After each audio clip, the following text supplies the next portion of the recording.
What's going on, everybody? Welcome back to another edition and special episode of Medical Sales Live. I'm your host, Omar M. Khatib. Welcome back. Hey, we made it. We're almost at the end of the year, almost end of Q4. I keep telling you all, do not sleep on December, right? This is the time that a lot of people just kind of take it easy, right? And, this is when fortunes are made. So, as always, comment what city you're watching from right now, please. And we'll bring you up. As always, I need to double check and make sure my sound's working because, look at that. Everything's working. Everything's beautiful. Love it. Welcome to the show.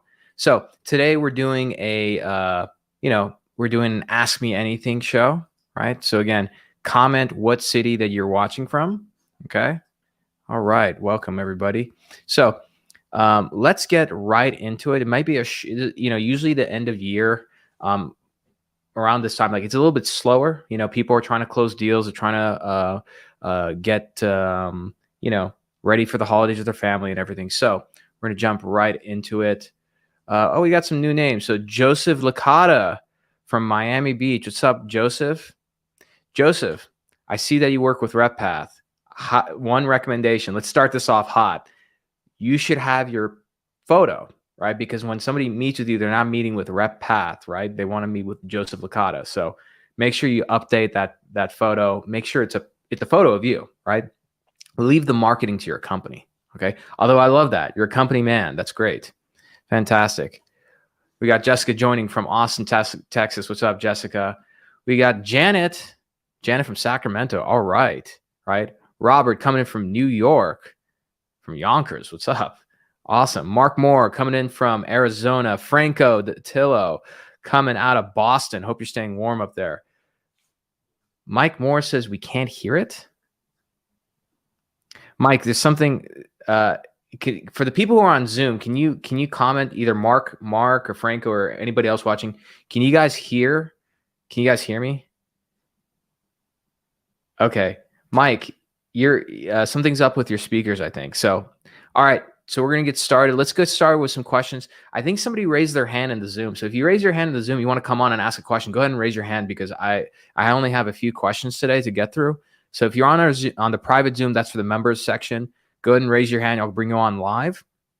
Otherwise, let's dive right into the questions. Okay.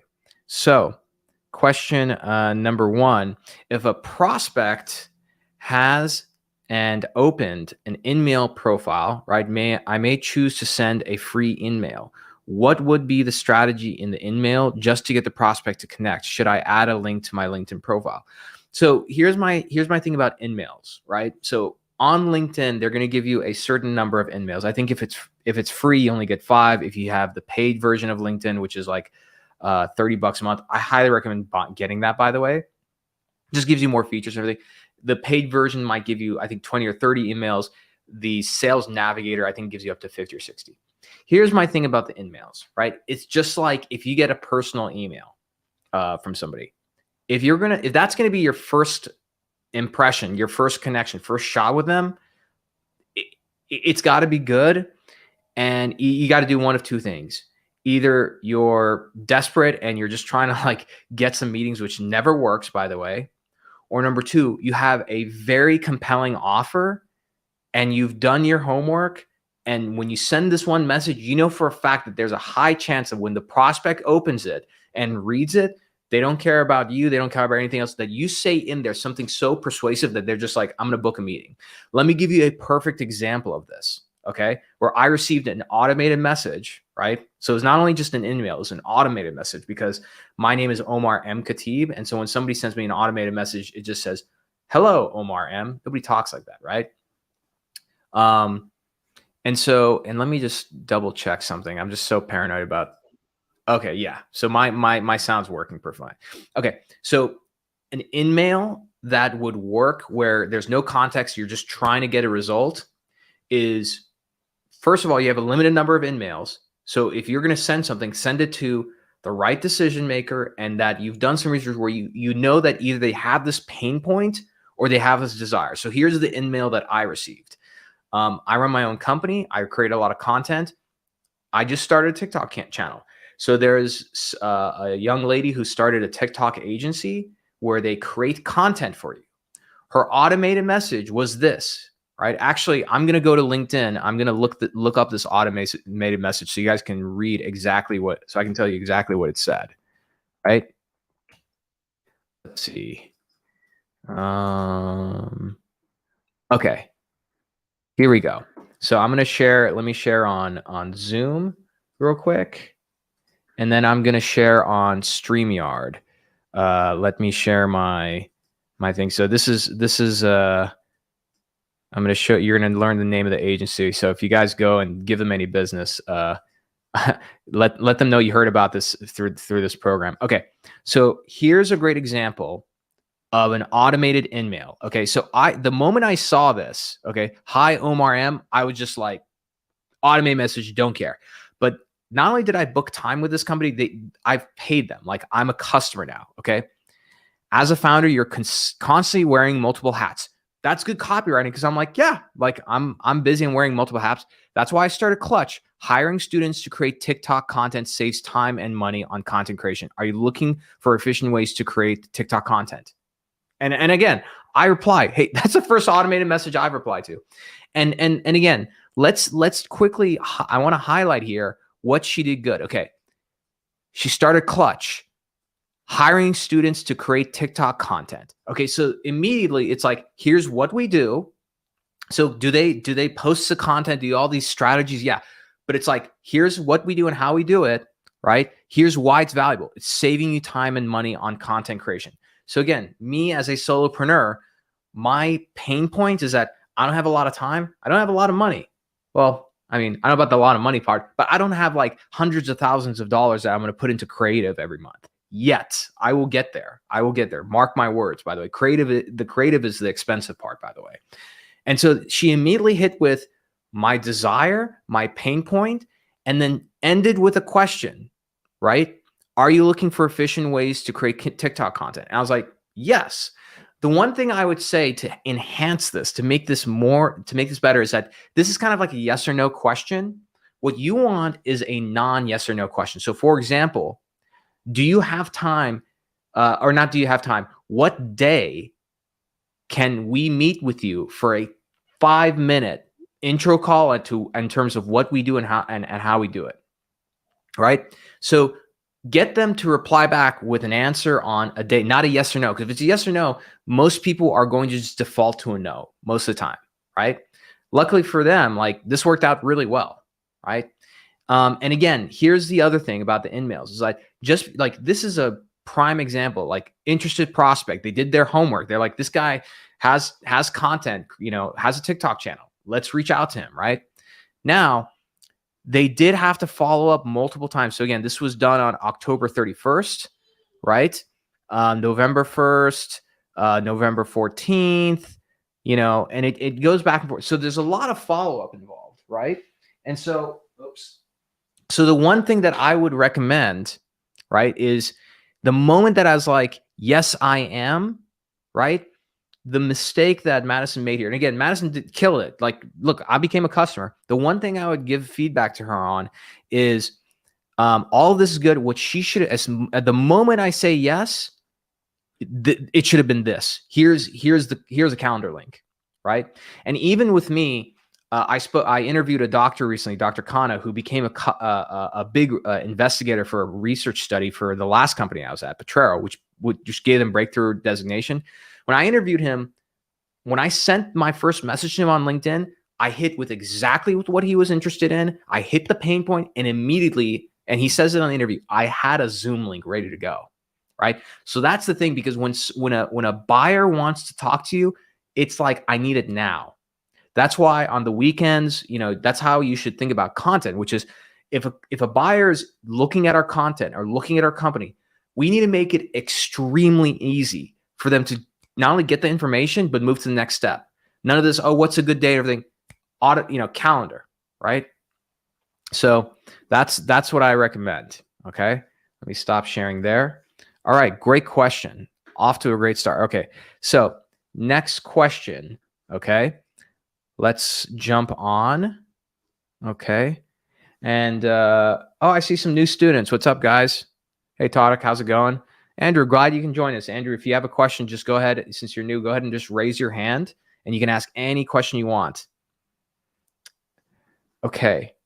Let's see. Next question. Okay. So if a prospect has an email posted, I may choose to use that email to. Okay. So I'm going to make a comment here. Some of you guys have great questions, but they're too long. I want you to get more concise. It'll help you in your copywriting. But I see that you're trying to expand on this. So totally okay. If a prospect has an email posted, I may choose to use that email to get a connection instead of using a connection invite. What would be the best strategy of the email to get connected? I'm not sure I understand this one. I'm copy pasting this from the Google form, so I may not understand this one. So let me hide that and see if I can wrap this up. The person who asked this, if you want to raise your hand and come on, totally cool. But I'm going to do my best to answer.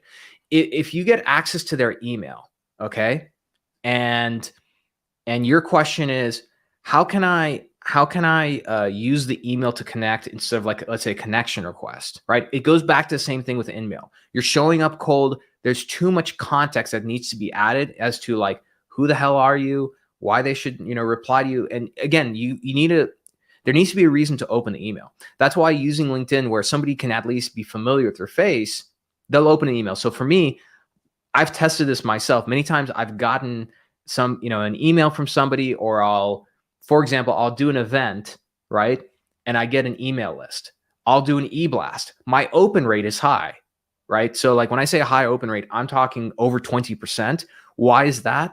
Because through my content and presence on LinkedIn, like, people are going to recognize my name, right? So like my email purposely says Omar at Khatib & Co. So everybody knows my name at this point, or a lot of people. So my chances of them opening the email is because there's familiarity there.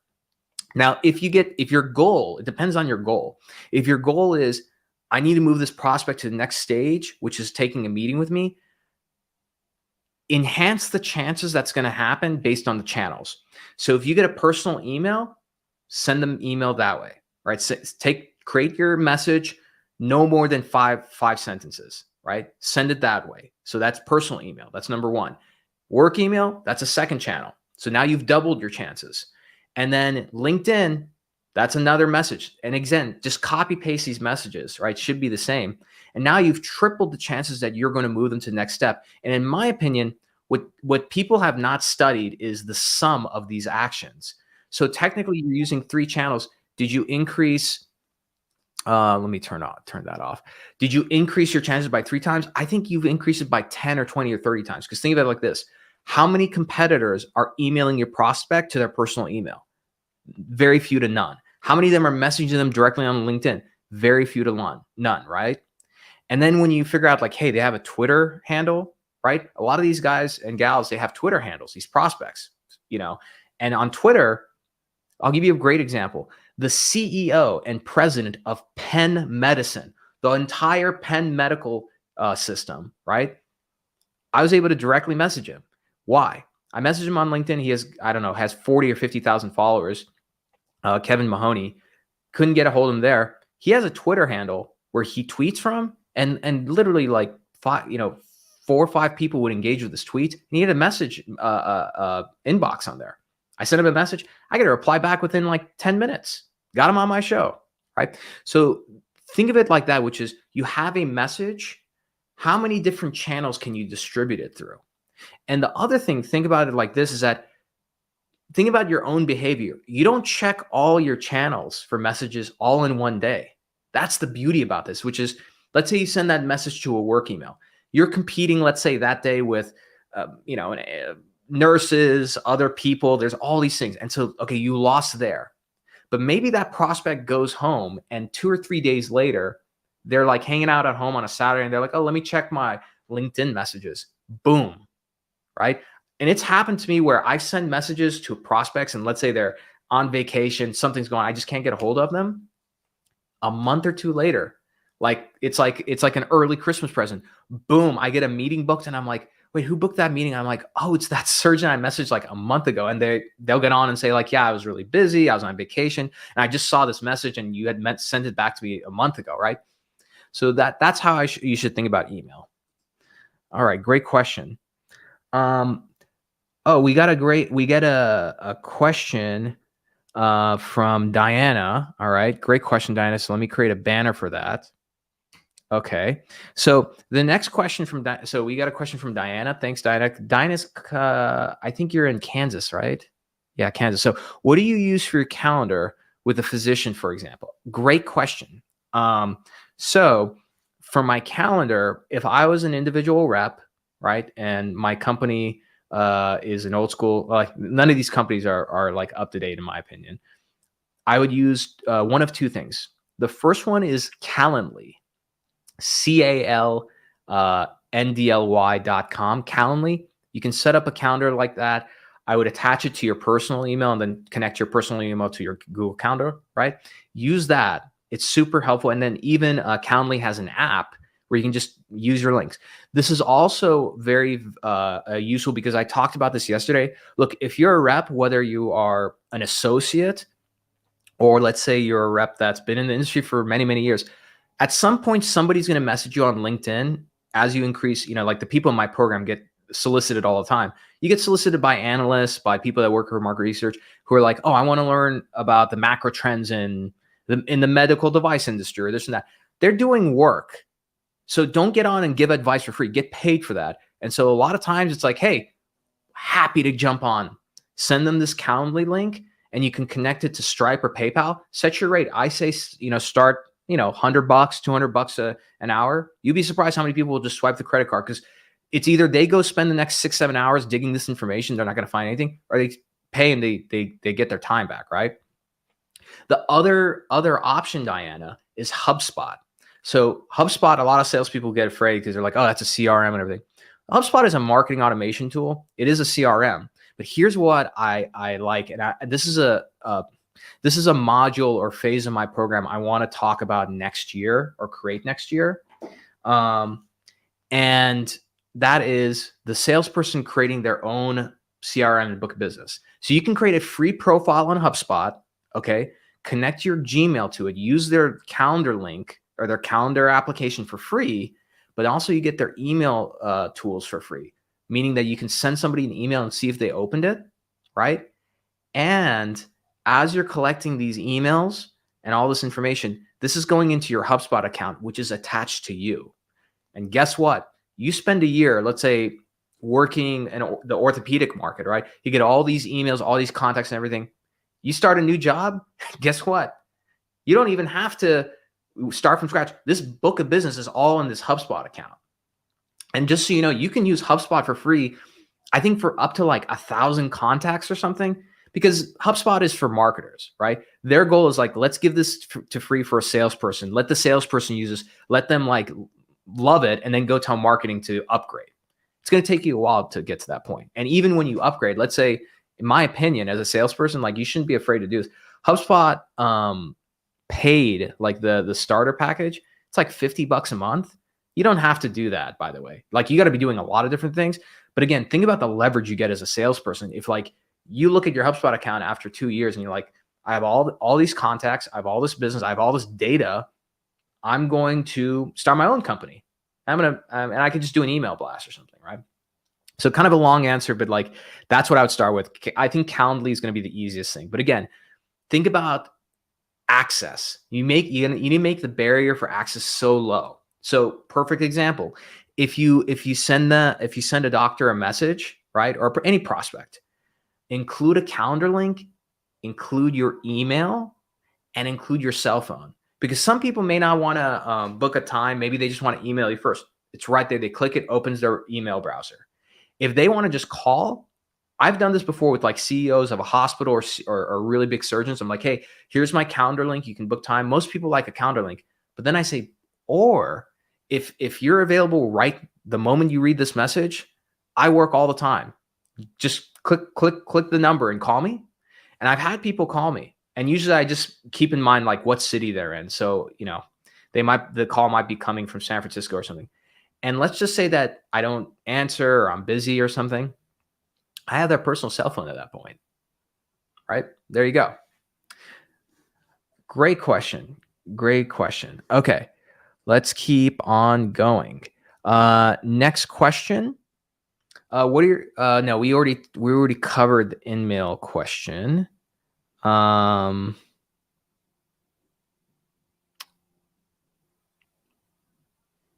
Let's see.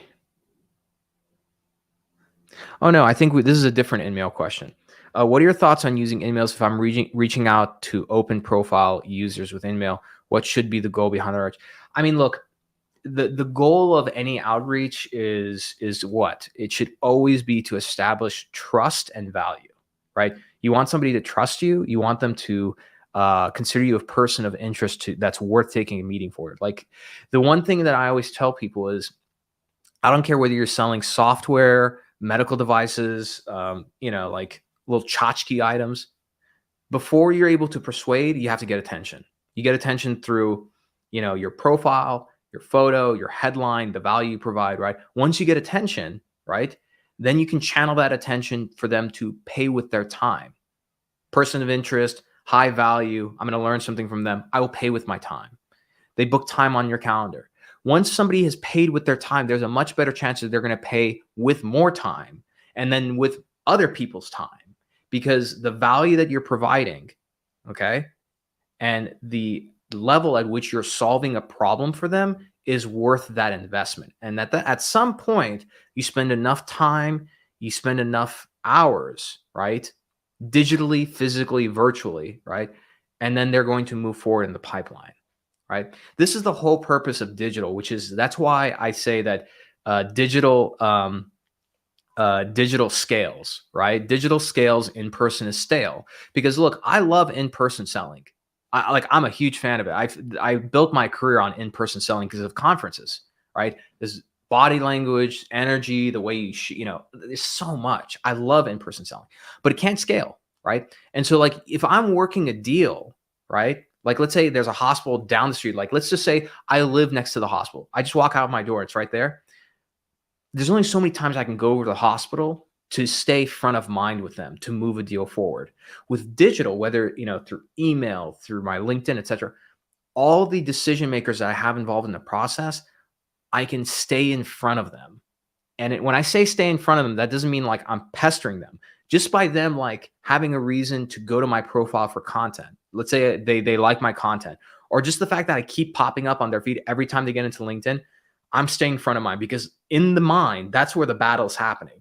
You're battling for attention, you're battling for mind share, all these different things, and it's not just mind share of their business. It's like, whatever they got going on at home, their staff, all these different things. And so you have to find a way to stay front of mind. Look, for my business, right, the Medical Sales Network Effects program, I'm battling with all kinds of things in a salesperson mind. So this is why I do paid advertisements. I go on podcasts all the time. I'm putting out content myself, right? And guess what? When I look at my data, I just looked at it the other day. Funny enough, the month where like my revenue was the highest, guess what I had? I had the most revenue generating activity, creating content, going on podcasts. That's the month also I spend more money on ads, right? So not a surprise there. All right, looks like we went through all the Google Doc questions. Let's see, we got some questions. Matt Kramer.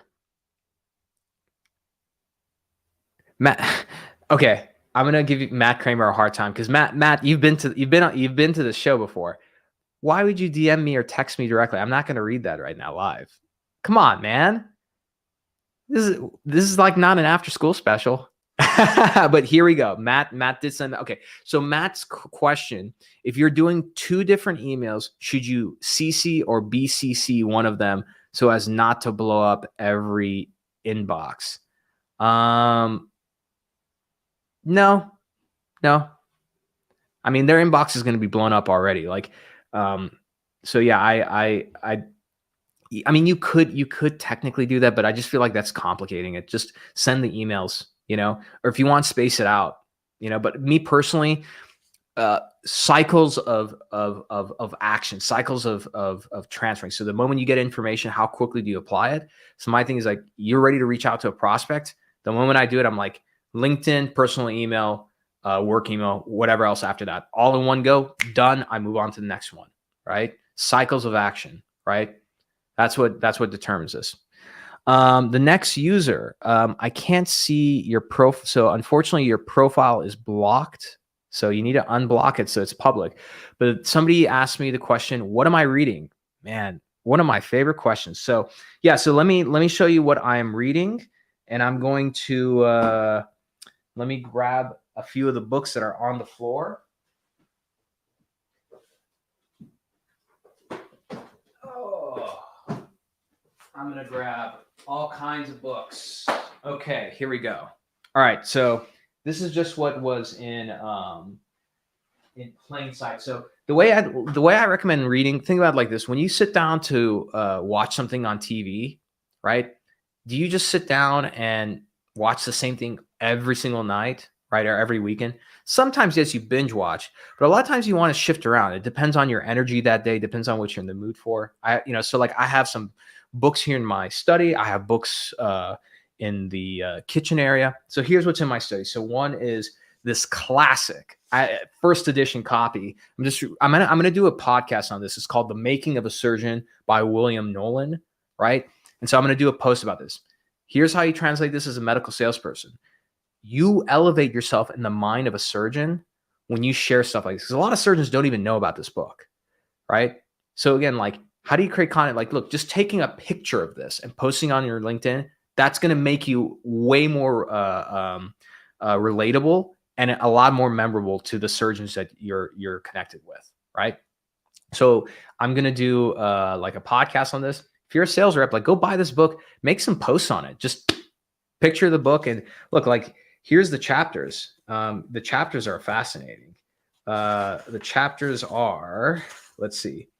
First appendectomy, all about nurses, to err is to human. The OR team, first assistant resident. And by the way, I just want to point something out. So this book was written in 1968. So like when you read books that old, like you're gonna read things that are kind of offensive, but like it's a good book, right?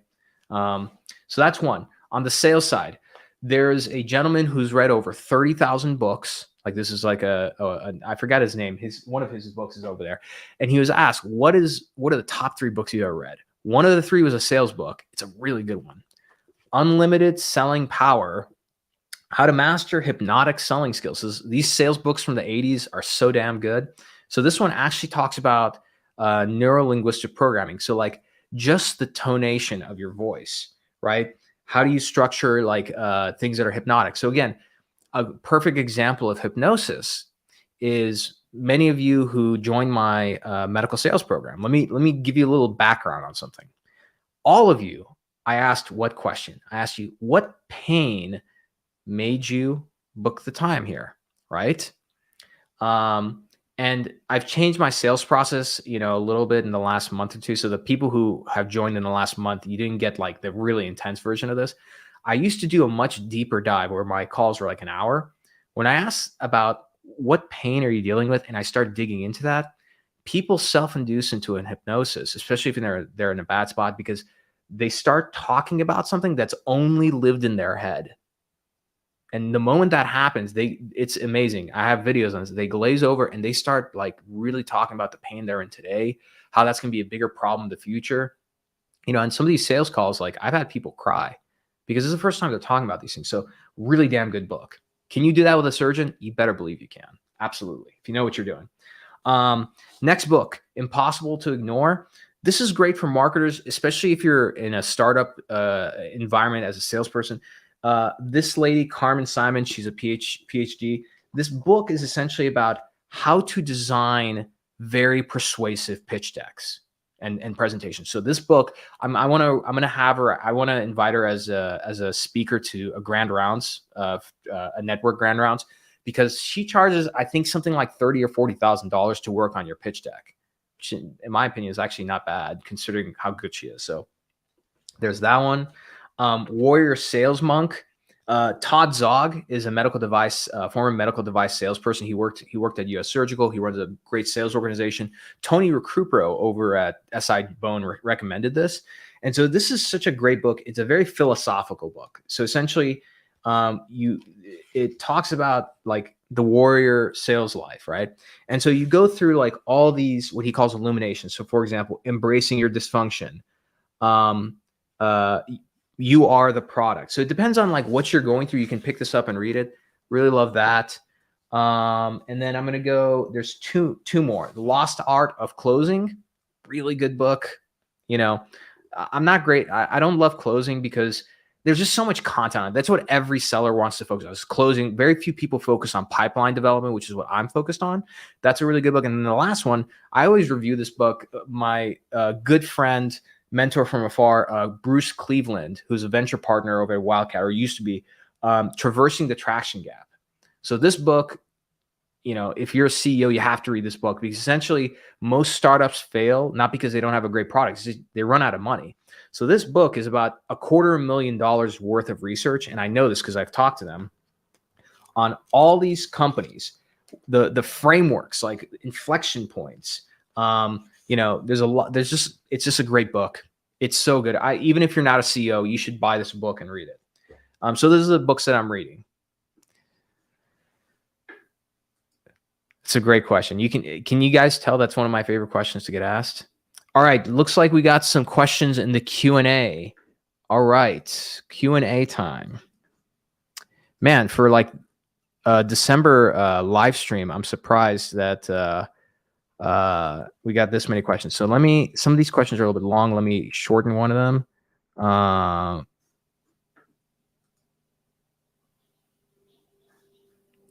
Okay.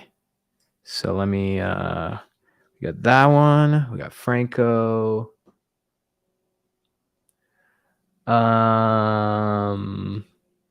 Okay. So Franco, I got you. Mark, I got you next. Okay. Okay. So, question.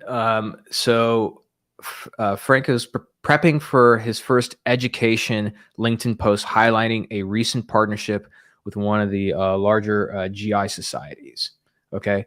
How do you create a post example outside of your thought leadership post example module? So what I would say is that you don't want this to be this like one and done post, because a lot of times you put all this effort into like this one post and wanting it to take off and it doesn't, right? What I would say is make it a series, right? You know, so like have one post that announces that partnership, like use their logo, use yours, right? So that way it's very clear. That's a signaling event to all the people who are in, you know, if you're selling to gastroenterologists, right? Use Canva, and you want something where it's going to show your logo, their logo, right? You like visual persuasion is the most effective form of persuasion, better than auditory, better than written, right? Because we're visual creatures, right? So put that up. You can have a second post, like explaining, let's say like a highlight of that partnership. Like it's something that you want to constantly bring up, right? And then what I would say is like, once you do this first post, like announcing it, right? What you want to do is number one, do it on a Monday or Tuesday, so that way you have 4 to 5 business days for that to circulate. Going into the weekend is tough sometimes on LinkedIn. That changes depending on the market, but like for the most part, Mondays and Tuesdays are still really good times to post, just because the activity is higher. Okay. The second thing is that you have to go, if you're running marketing in a company, you have to go and do a company-wide email and explain, this is what's going to happen. Number one, we're going to post this on our page, please. And never tell people they have to just say like your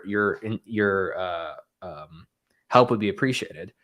Go like and comment and reshare the post on the company page, but it cannot end there, because, right, when you reshare content, think of it like this. If I log into LinkedIn and I see, of the 10 posts I see on my newsfeed while I'm scrolling, 3 of them are the exact same posts from a company just being reshared, I'm not going to log into LinkedIn. So LinkedIn is going to limit the reach of your company post.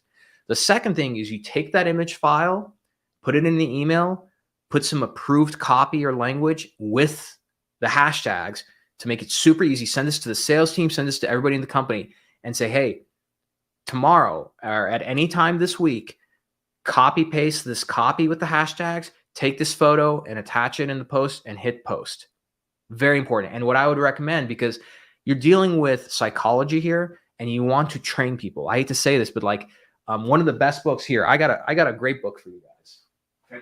I just remembered this. I may not be able to find. Oh, there it is. Okay. You have to train people. Okay. Just like animals. We are animals. You have to train them. This book called Don't Shoot the Dog is pretty much a animal training book between, I think, dogs and then also like how they train dolphins. Okay. This is a great book to read. The main thing is that you want to use very persuasive individuals that others will mimic and follow, right? So for example, you want to get people to do this action in your company, you need to go and persuade the CEO and let's say the heads of the department.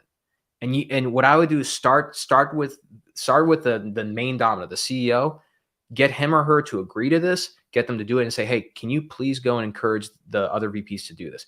Because then the CEO will do it. The VPs are going to follow because they're going to just do what their boss does. And then all the people that report to each one of the VPs, they're likely to do this, right? This takes a lot of planning. This takes a lot of work on your end.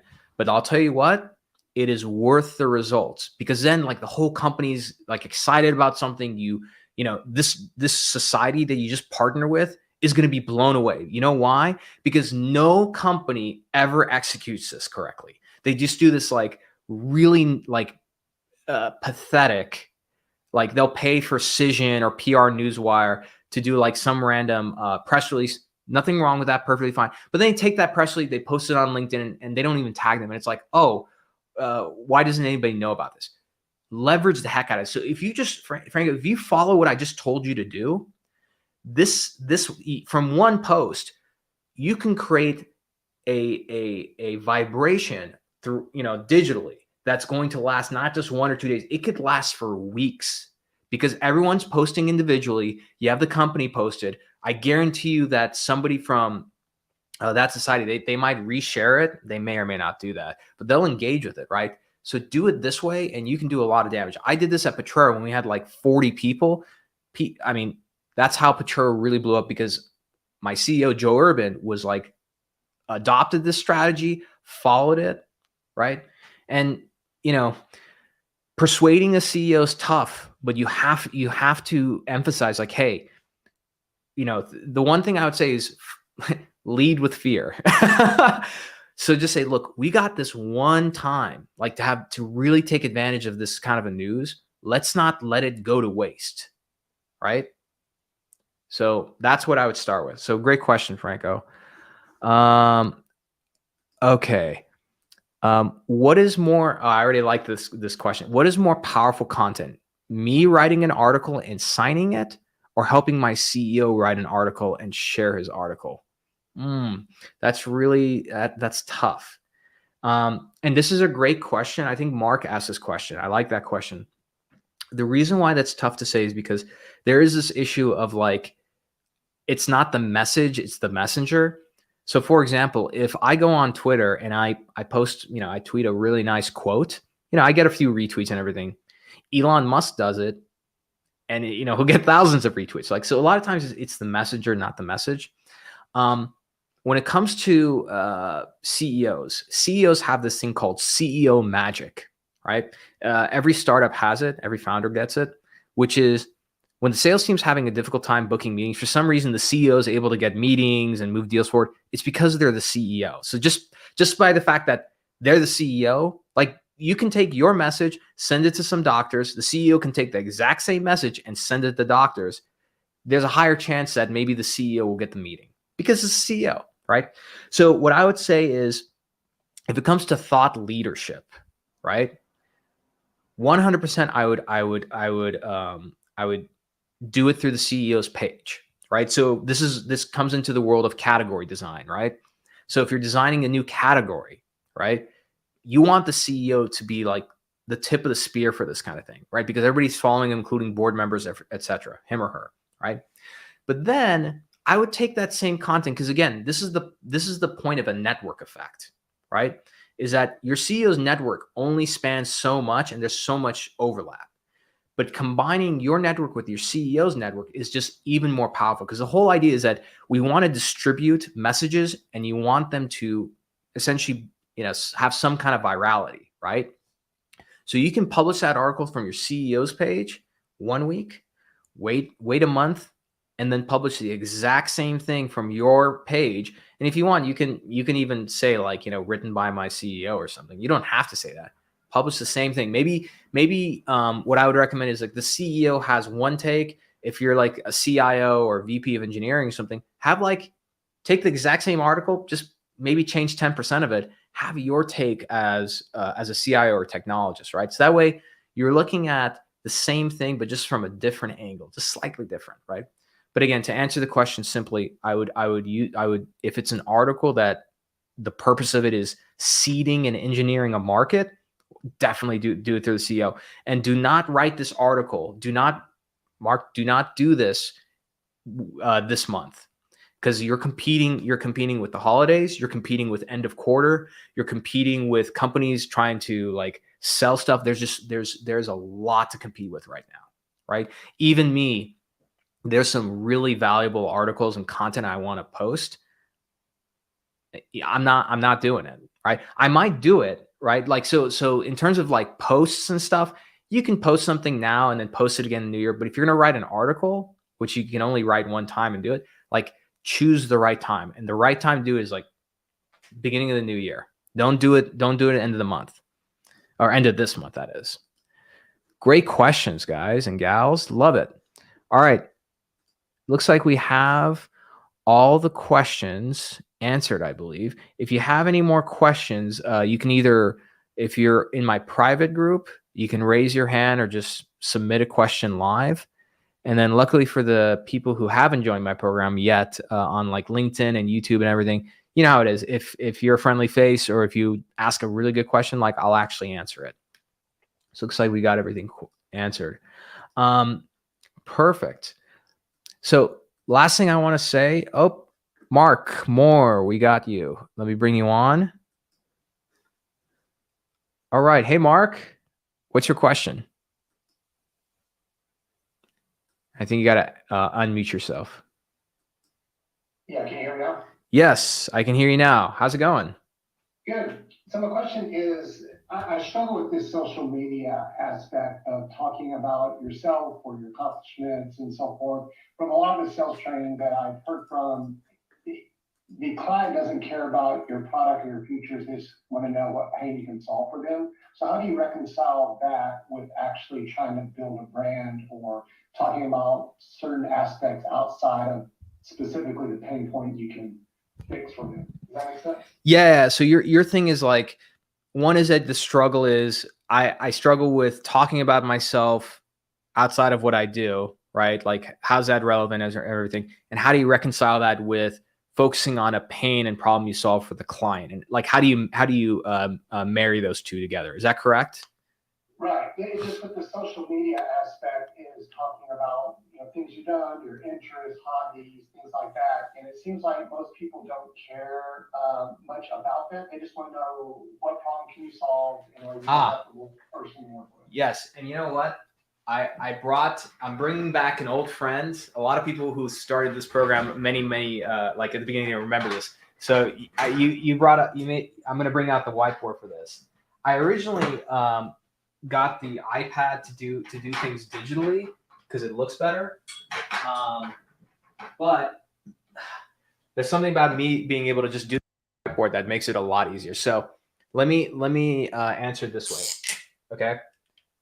I'm going to draw this curve, which I've talked about it so many times. Okay.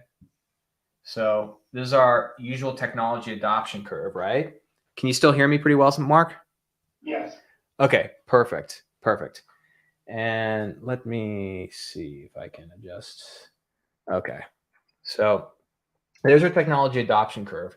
For you, because you're at a startup, you're still focused on this area right here, right? So we're going to call this our innovators, right? The most important thing is when it comes to this segment here, and that's going to be early market, and the segment over here, which is mainstream, okay? Here's how I would describe it, okay? Bear with me here while I draw this a Venn. You're an engineer, so you'll appreciate Venn diagrams. Okay, we can say so there's self, there is team, there is mission. We'll put edutainment. There's product, right? All these things, right, are things that the early market is interested in. An innovator, by their psychological profile and nature, has an interest to know about like you individually, right? And your interest, because their thing is they want to develop a relationship with the company and with you. They want to know about the team. They're interested in the mission because they want to be involved in this process, right? Edutainment, like, educating and entertaining them, right? A lot of early adopters and physicians that I was able to find early in my career generally gravitated towards me because I read a lot of books. And so they would always go to my profile or follow me because they're like, oh, I actually bought the book you recommended. They want those relationships versus the people over here in the mainstream market. They don't, some of them do care about this. In reality, they don't care about this stuff. The mainstream market, all they care about is product, market, and the solution, right? That's all they care. And more importantly, does it work? And is it the standard, right? Gartner came up with that hype cycle that I always talk about because their thing is like, do not adopt a product over here, right? So like a lot of these mainstream players is like, you can think of this as like an HCA facility. Like let's say HCA corporate. HCA corporate doesn't live in this world. Very, very rarely do they do that, right? Their thing is like, hey, we'll adopt this thing. Like, we don't really care about your founder. Okay, your mission's cute. Who cares? Is this going to work? And are you integrated with all these other vendors? That's all we care about, right? Versus the earlier market is interested in these things, right? So to answer your question about like how do you marry your content about yourself with what your product is, think of it like this. As a CIO and as somebody who's doing sales, like, okay, one of your responsibilities is like sales, right? But there's another responsibility, we call it CS, that's customer success. You have another responsibility, which is recruiting, right? Because you're not going to stay a small team. And so every time you get on LinkedIn, you're selling something to somebody. You're selling a product to prospects, but you're also selling an investment product to investors because you're constantly raising money. You're selling a recruiting product to future employees because maybe you don't need that product manager today, but maybe you want to convince the product manager for, I don't know, Google or somewhere to quit their job and come join you guys at some point. And so that's why all these things help, because you can only get so much attention with, and now I'm going to pivot real quick. Before I erase this, does everything make sense? Are you following along? If it's something doesn't, please tell me. No, it makes sense. Okay. Yeah. Okay. So let me show you this last thing. I don't, me personally, and I need to do a better job of not using this. I don't like funnels because funnels are pretty outdated, but it makes a really good job of explaining things. Okay. Unaware, most. See, this is why also I bought that iPad, is because my handwriting is so bad. So top is unaware, down here is most aware. Okay. So we can call it like this. Problem, solution, company / product, and then most aware. Okay. So when you're dealing with any market, okay, let's start with marketing your company and your product. Most of the market, which is the bigger part of the funnel, is unaware. They don't even know, they don't know you exist. They don't even know they have a problem. Then you get to a point where there's a smaller amount of people who are problem aware. I have a problem. I know what it's called. Then they get to the solution. Okay, this is my problem. My problem is, I have a regular computer. I need a bigger monitor, right? Because I want to do more stuff. So my solution is I need to get a bigger monitor. Company and product. That's when you become more aware. It's like, okay, well, I know LG makes a monitor, this company. The most aware is they're educated about the problem. They're educated about the solution. They know the name of your product. Now it's a matter of like pricing. And this is where that technology adoption curve comes into mind. Because again, if you look on the right side of the technology adoption curve, those are people who have all these things, are check marks. It's like, is it a full solution? Is it the standard, et cetera? Versus the people over here, they just want to know, is this something new? Does it solve a problem that I have, right? And are these cool people to work with, right? Now, that's on the product side. On the employee side and investor side, it's the same thing. Let's look at investors, right? Investors fall along the same line. So again, most investors, they're unaware of your market, of you, et cetera, so on and so forth. Let's just assume. They go through the same process and they'll end up in the same thing over here because there are certain investors who are going to be those innovator angel, those angels. So angel investors, you can consider them as innovators, right? They can see the future with their eyes closed. But then if you want to get a Sequoia, Kleiner Perkins, right? Andreessen Horowitz, those people, I hate to say, it's on rare occasion that they're the innovators where they're going to write you a check with no commercial track. They're going to come in. They're like, hey, when you're at a run rate of like 5, 10, 15, 20 mil a year, like we'll come in and we'll write a big check for you. Right. And then private equity and everything comes more towards the end. Make sense? And so and this is the other thing. Everyone wants, this is why this is so valuable. It's very difficult to come up with a playbook and formula for this. Like, okay, once a week, I'm going to post something personal. This is the part where it's more art than science. For what you do, what I would say is if you follow this one formula, which is how do I get attention? And then what do I channel this to? The attention side is going to be, okay, I'm going to post something about me doing jujitsu and how it relates to my work, right? Something about leadership, about triumph and struggle, etc. Edutainment, I'm going to post like a funny meme or some really interesting infographic, right? That's going to be entertaining to people. Like, how do I get attention? And based on the attention that I get, how do I translate that into money, right? So let's use you as an example. Like you're dealing with surgeons, right?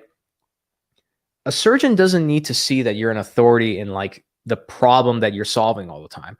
A lot of times people, human beings, their bias is towards authority. And so, for example, for me, early in my career, I used to speak a lot at marketing conferences. Well, guess what? People like to associate themselves with people who are successful. And so I would post photos of me giving these talks at these marketing conferences. It has nothing to do with what I was selling, what I was doing, all those things. And so more and more you have to have this like background, right? Where somebody's willing to pay that time, right? That's the name of this game. To grow pipeline, to get more meetings, the name of the game is how do I make myself so trusted as an authority in the problem I solve, so interesting as a person based on my background, based on the way I do things, that I can get a meeting with somebody any day, anytime, any place. Does that make sense?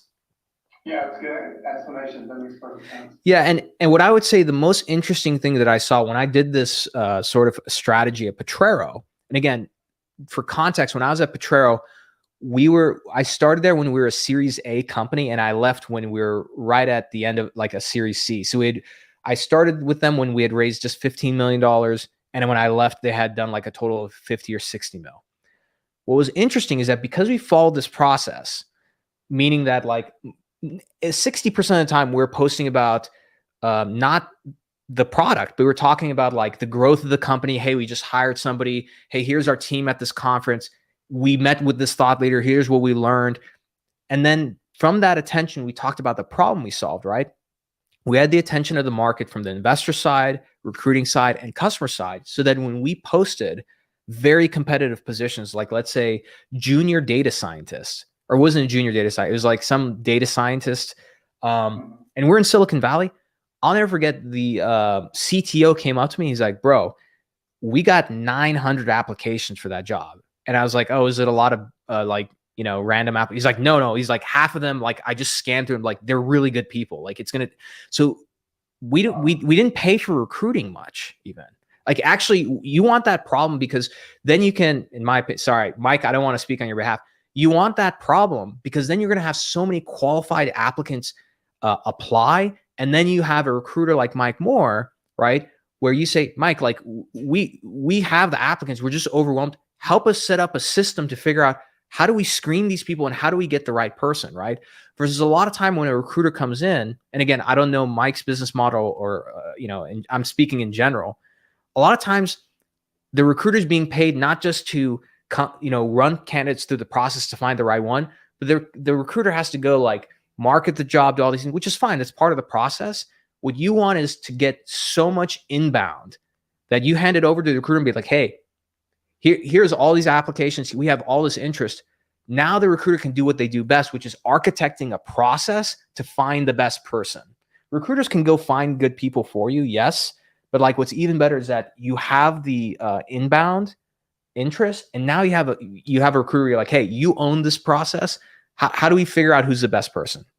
Make sense?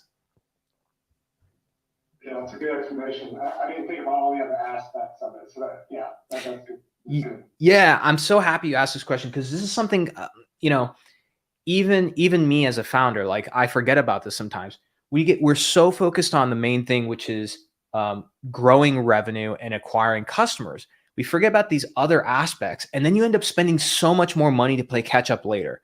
A very simple thing is just like I like to use recruiting as a good example.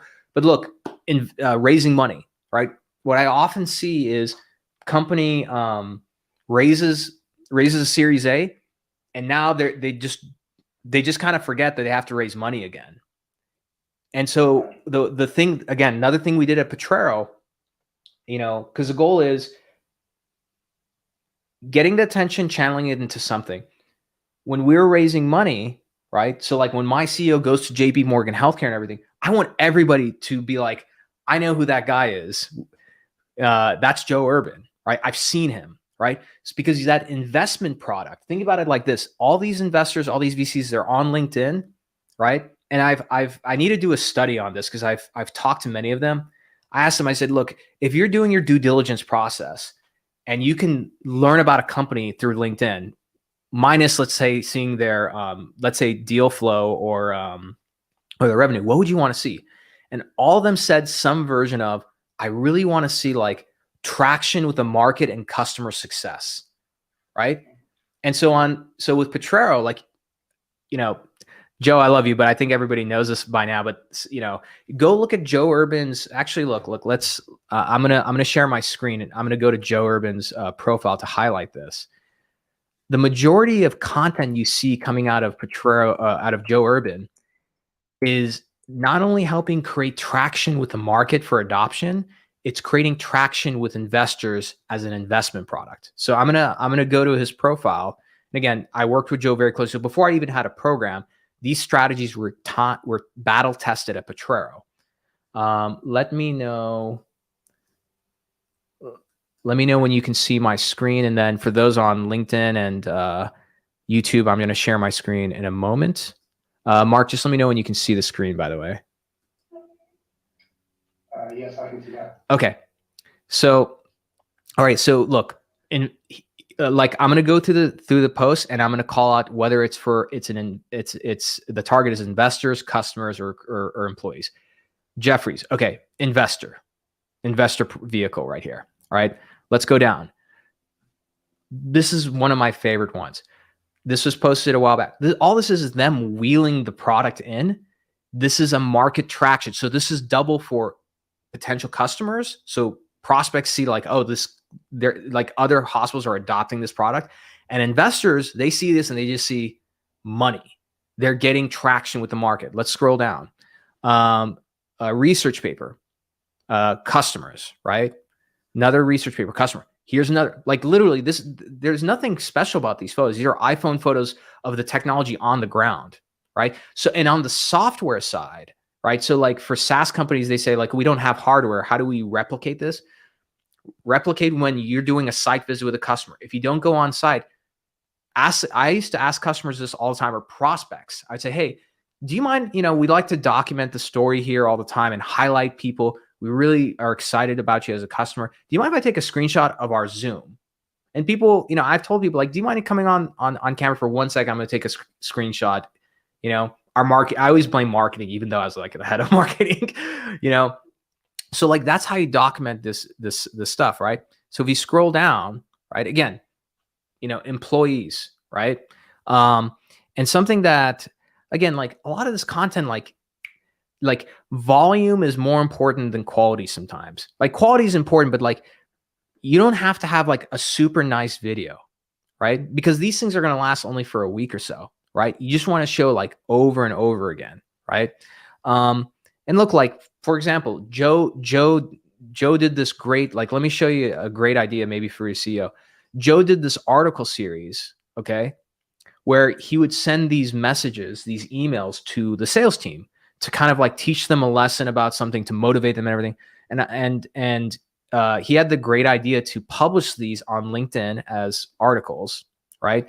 So if you go here, like, again, this is an email he would send to our sales team, right? In the moment, like documenting the process. See, always forward Joe.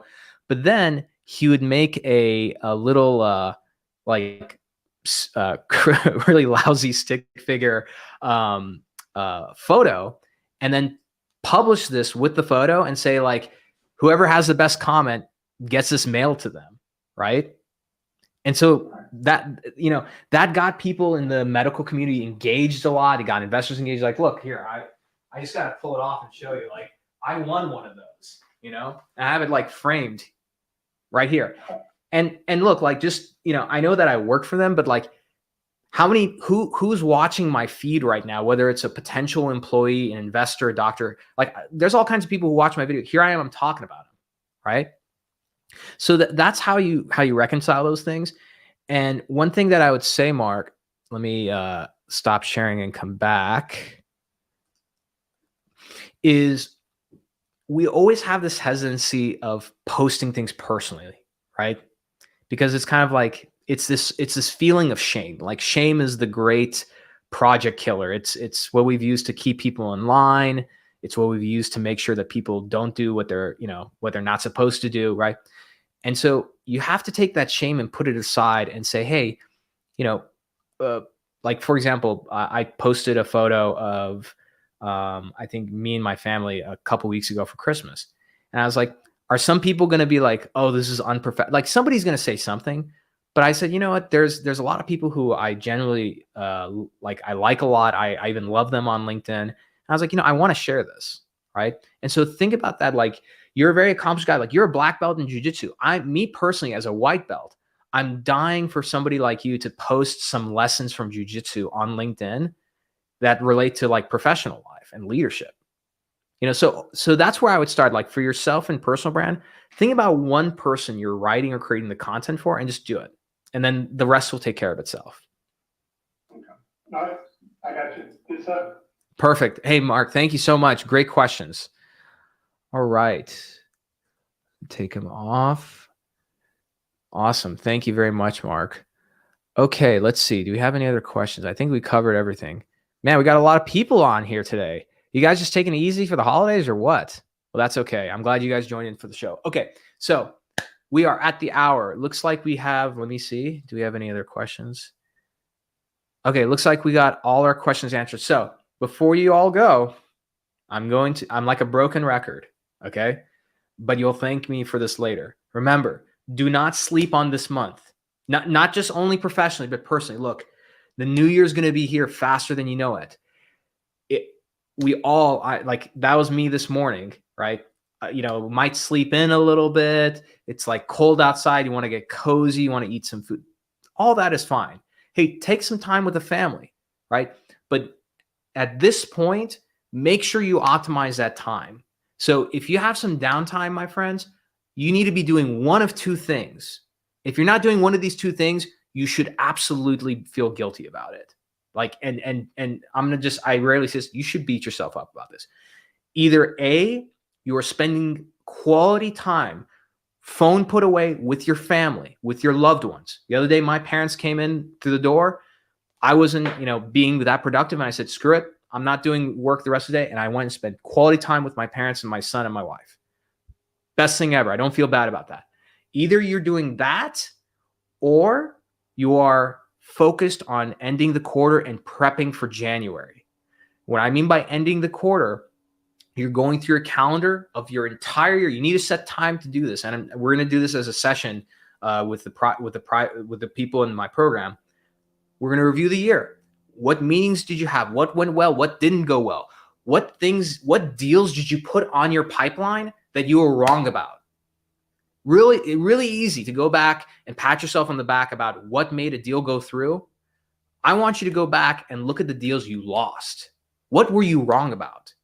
Those are the things that if you don't correct, it's going to cost you. Like, it's going to cost you a deal. It might cost you your job, right? So sales, I want to be very clear about that, right? So go back, look at the deals you lost, and ask yourself, what was I wrong about? What assumptions did I have about this deal, about the champions in it, about things like, where did I mess up? Because somewhere in my process, I was way off in my hypothesis. I screwed up somewhere, right? You gotta do that hard work now, because if you don't, here's what's gonna happen. You're gonna get into the Christmas holiday, right? Between December 25th and December 31st, it's a dead zone where nothing's gonna happen, and you just kind of waste the time. Jan 1st comes, and you're already like starting the new year. We got national sales meeting coming up. We got to do our OKRs, all these different things. And then Q1 goes by, Q2, and it's like, why am I still getting these same results, right? What's the problem? So we're going to go through that as a group, at least in the private group, we will. But do not, for those who are on LinkedIn and YouTube watching, don't sleep on this month. Like, listen to the intensity of my voice. I'm not like talking like this because I enjoy it. Like, do not take it easy this month. Grind. All right, we got a question here. Matthew Cramen says, "Amen." Yeah, there's my like high school football coach, like, halftime speech. All right, everybody. Thank you so much for your attention. For those who are in the private group, stay on the Zoom for a quick second. I got a message for you guys and some updates. And for those who are watching, best of luck this quarter. End it strong. Don't sleep on December. And I'll see you all next week. Okay.